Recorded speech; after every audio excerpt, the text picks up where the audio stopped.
that the Rangers have this great thing going, a really good thing. That is a great locker room. Certainly, you've been around it a lot. I've been Mhm. around it a little bit as well.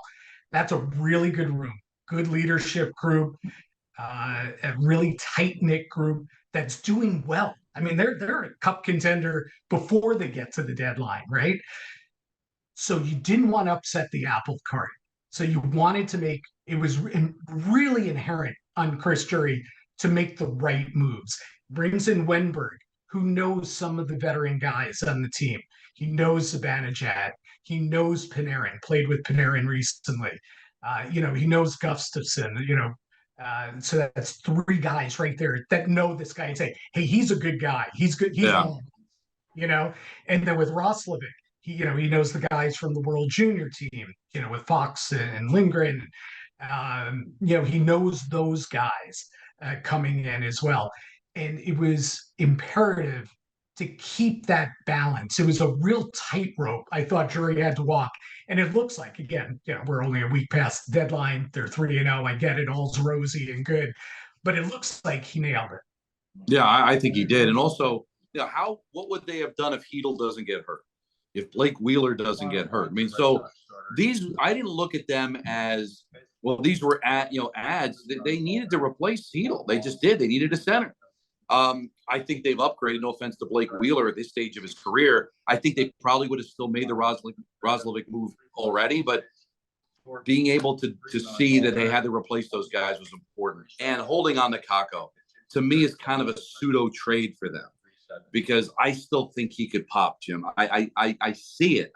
Even last night, he can puck handle in very limited space. He's creating opportunities. We're starting to see Lafreniere grow. Will he ever justify the second overall pick overall? Likely not. Neither will Lafreniere, the first overall pick. But to be able to do this and be able to hold on to Kakko, I think he did a tremendous job. Being on the K show, there were sexier moves that would have gotten the fan base excited. I liked the fact that the fan base was a little disappointed. I liked that it wasn't all sexy, because sometimes sexy doesn't work. This has a tendency to work.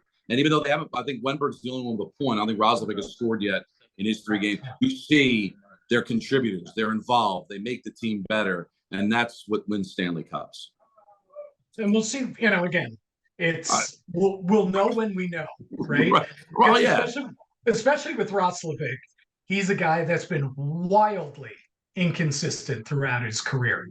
He's had some great runs, and then he's had 2-month stretches where you don't realize that he's got the uniform on, So, but here I think he's motivated. I think he's in a good situation. How can he not be thrilled to be out of Columbus, even though that's where he's from, to be out of Columbus, and you're playing with Mika Zibanejad and Chris Kreider, every night, 5-on-5. You're playing second power play on that team. How can he not be motivated to make a run at it on a team that has a legitimate shot? Of course. But you're right. You don't know. Look at the way Florida's loaded up. Carolina makes the moves that they do.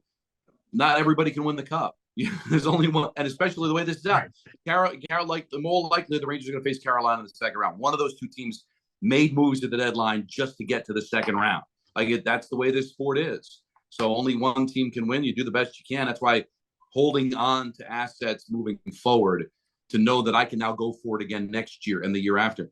I found it interesting that Laviolette got a 3-year contract, because that told me it was a 3-year window with this team to try to make something happen. So Chris wanted to make sure that the next 2 years he's got an equal amount of chance to do it and still have the assets to make deals when they become desperate, the way Carolina is, or they get that close the way Florida is. Florida had to do what they did.